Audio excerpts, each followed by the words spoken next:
it is amazing to watch how the Democrats really have, many of them, have no standards at all with regard to what is appropriate behavior. It really is an amazing thing. So obviously you had Joe Biden and his team at the White House overtly saying that it was totally fine to go to Supreme Court justice's house and protest like right outside their house, even though it was a violation of federal law. It was totally okay. And you had Karine Jean-Pierre, the wildly untalented White House press secretary, saying openly that, going outside restaurants and yelling at people while they're eating their dinner, that's just free speech. And Pete Buttigieg, the Secretary of Transportation, mostly famous for going on a 2-month paternity leave while nobody noticed, he said the exact same thing. And we've been told by pretty much all of the bright Democratic thinkers that protest is just protest and you should all toughen up. You should all just get thicker skin. Well, all right. But if we're going to hold you to that standard, we're going to hold you to that standard. So here's the thing. Alexandra Ocasio-Cortez, the irrepressibly moronic congresswoman from Brooklyn, she tweeted December 2nd, 2020, quote, "The whole point of protesting is to make people uncomfortable. Activists take that discomfort with the status quo and advocate for concrete policy changes. Popular support often starts small and grows. To folks who complain protest demands make others uncomfortable, that's the point. Protest, it's great. It makes people uncomfortable." Okay, just about a week ago, Alexandra Ocasio-Cortez, who again has fewer brain cells to rub together than most sea creatures, she tweeted out after there were a bunch of people who basically protested outside of Brett Kavanaugh's steakhouse dinner with his family, and he had to leave through the back door. She tweeted out, quote, "Poor guy. He left before his souffle because he decided half the country should risk death if they have an ectopic pregnancy within the wrong state lines. It's all very unfair to him. The least they could do is let him eat cake." Right? So, why should he be offended that people are ruining his dinner? After all, you don't have a right to eat dinner. And after all, he wants to make people go through with ectopic pregnancy. By the way, it's just a lie. Okay, that there is not a state in America where it is illegal to remove an ectopic pregnancy. It does not exist. It is a threat to the life of the mother. Okay, but put all of the abortion policy there aside. The bottom line to AOC is protest is good when I do it, but it's very bad when people do it to me. When people troll me, it is legitimately the end of the world, and I am so scared I'm going to freak out. And we're not just talking about January 6th, when there's video of AOC talking about how she was in tremendous fear for her life and she was afraid she was going to die. And I was in Katie Porter's office and they asked Katie Porter about it. And Katie Porter's like, yeah, we were in the other office building. It was fine. And I had to give, one of my staffers had to give AOC her shoes, right? Put all of that aside. I'm not talking about, January 6th, there was actual danger involved, although not in the Longwell office building where AOC was, but there was in the Capitol complex. Now AOC is suggesting that she was deeply threatened, that it was really, really scary when a troll decided to talk about her booty to her on the steps of the Capitol building. Now, that's ugly behavior. That's bad behavior. That's harassment. It's bad. And I can say that because I think it's bad across the board. I think it's bad when you protest at steakhouses and go outside Supreme Court justices' houses. I think it's bad when you try to track down Supreme Court justices, after somebody tries to murder them in their house. I think there are a lot of things that are bad in this realm. But if you are AOC and you think protest is good, except when somebody says a mean thing to you and you get the feels, well, then I have less sympathy for you. One rule for all of it. I'm perfectly on AOC's side when she says she is offended by this trollery. Fair enough. But you can't be offended by this trollery and then be like, yeah, but if they do it to people I don't like, then it's totally fine. So here's what happened. AOC, the so fresh, so face, freshness of face that just could not be outfreshed in its faceness. AOC was walking up the Capitol steps when a professional troll named Alex Stein decided to talk to her about her booty. Here's what it sounded like. AOC, my favorite big booty Latina. I love you, AOC. You're my favorite. She wants to kill babies, but she's still beautiful. You look very beautiful in that dress. You look very sexy. Look at that booty on AOC. That's my favorite big booty Latina. I want to do a little selfie. I love it. My favorite AOC. Nice to meet you, AOC. Look how sexy she looks in that dress. Woo, I love it, AOC. Hot, hot, hot like a tamale. Okay, so, not something I'd want anybody saying to my wife. Not something that I think is appropriate for public discourse. Actual catcalling. I know that AOC can't tell the difference. I one time offered to debate AOC, and she literally accused me of catcalling on Twitter. That right there is catcalling. Okay, if you want a definition of that's the one. I know AOC doesn't understand what words mean and that words have meanings. That's the catcalling, AOC. So, but according to AOC, you have to follow the logic because she's so incredibly dumb. According to the logic, here's AOC's logic. If I offer to debate AOC, that's catcalling. If this guy catcalls her, that's a violent threat. And if somebody is outside a Supreme Court justice's house shouting at them a week after somebody tries to murder them, that's not a violent threat. That's legitimate protest. You follow this circle of logic? And so Alexandra Ocasio-Cortez then decided that the fundamental problem here is the Capitol Police, that the Capitol Police did not protect her from a man shouting about her big booty. Here is Alexandra Ocasio-Cortez on Instagram, really going for it.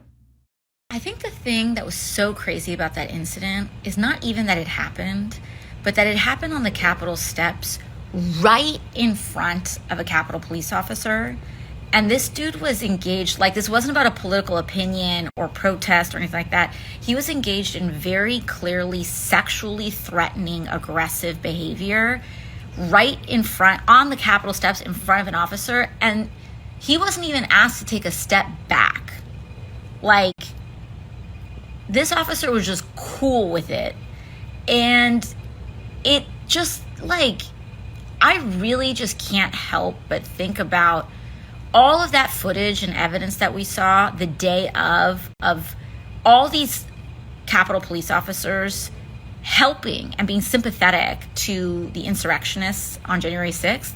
And everyone just decided it was too politically difficult to deal with. So they all just brushed it under the rug. And to this day, there has never been an investigation into that. Never. So as a result, we have no idea which officers are safe to be around.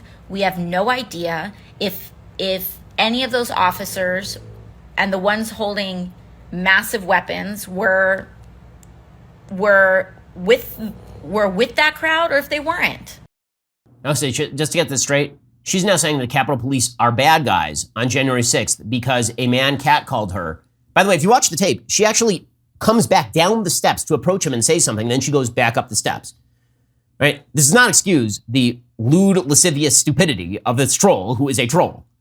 But I'm unaware of the evidence from the video that he was physically threatening to her. There's a difference between being lewd and gross and violative and being physically threatening. I mean, those differences do exist. So what exactly is the Capitol Police officer supposed to do? Go like beat the guy up, like go tackle him, go arrest him? Because what he did is not technically illegal. Okay, it's yucky and bad. Many things in American society are yucky and bad. It's not technically illegal to catcall AOC, which is what this guy actually did, even though AOC doesn't apparently know what a catcall is. And I love that she's now turned on the Capitol Police. Remember when the Capitol Police were our nation's greatest heroes? Well, now they are back to being the people that people like AOC hate because apparently they don't want to protect, what she said was women and LGBT people. This is what she says. It's not a place designed to protect women. Again, you seem to be here and healthy and doing quite well, AOC. It's not a place designed to protect LGBT people. What does that have to do with anything? I do love that the new Democratic formulation of every issue, every single issue is, and LGBT people, and LGBTQ plus minus divided by sign ampersand, tilde, hashtag, emoji, smiley crying face people. Like every single issue, it's amazing. It's like housing crisis in Miami. Clearly, this affects most LGBTQ plus minus divided by sign people. My God, there's lead in the pipes in Flint, Michigan. That clearly is going to affect trans youth. Like it's my favorite one that they do is abortion. Abortion is clearly going to most affect LGBT people. You're like, wait, hold up. You're going to have to explain that one biologically to me. You're going to have to explain how abortion is chiefly affecting the LG community. Like that really, like you're going to have to explain how abortion among lesbians is really like the biggest issue right here. Like the accidental pregnancy among lesbians is just an extraordinarily high rate. But this is the thing that they have fixed. So you wonder why the disconnect between the Democratic Party and the rest of everybody else? Because for the Democratic Party, AOC is the ideal minority voter. AOC is who they, when Democrats think of minority voter, they think of AOC representing Hispanics. She does not represent the broad, vast swath of Hispanics in the United States. Not even close. They don't vote anything like her. She's in a district in Brooklyn. She won 16,000 votes in a primary. Nope. Okay, when Democrats think, like, who is the stand-in for the opinion of Black Americans? They think, well, maybe like Ayanna Pressley. Ayanna Pressley is not representative of the average Black voter in the United States. When they think of the blue-collar worker, they're thinking of like Joe Biden. Joe Biden has not worked a blue-collar day in his life. He just describes himself as blue-collar because he is from a state where there are many blue-collar workers. Well, I mean, by that measure, I mine for gold routinely because I'm from California. That's not the way that works. Joe Biden ain't blue-collar. Joe Biden hasn't spent one day working with his hands.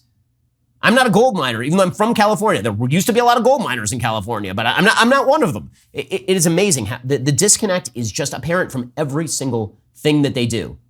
And Alexandria Ocasio-Cortez ripping on the Capitol Police because a man catcalled her is pretty astonishing stuff. Again, guy's a troll. Guy's fully in sympathy with AOC objecting to his language and behavior here. But the notion that she is a grand victim of American racism, sexism, anti-LGBT sentiment, I wasn't aware she was any of those things at the end there. That's pretty amazing thing. I hope you enjoyed that clip from The Ben Shapiro Show. If you did, go ahead and hit that subscribe button so you stay up to date with all our future content.